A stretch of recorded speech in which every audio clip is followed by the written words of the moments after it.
வணக்கம்.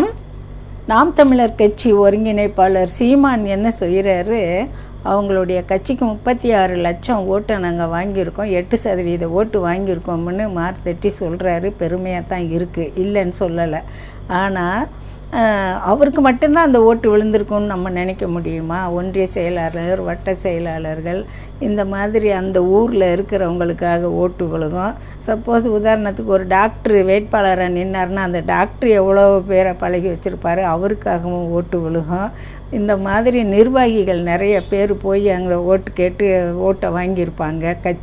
கட்சியை விட்டு தவிர்த்து அவங்களுக்காக ஓட்டு வாங்கியிருப்பாங்க. இந்த மாதிரி வாங்கின ஓட்டுகள் தான் 36 லட்சம் அவங்களுக்கு வந்திருக்கு. எல்லாருடைய பங்களிப்பு அந்த 36 லட்சத்தில் இருக்குது. தனி மனிதன் சீமானுக்காக அது ஓட்டு வந்துச்சுன்றதெல்லாம் தவறு.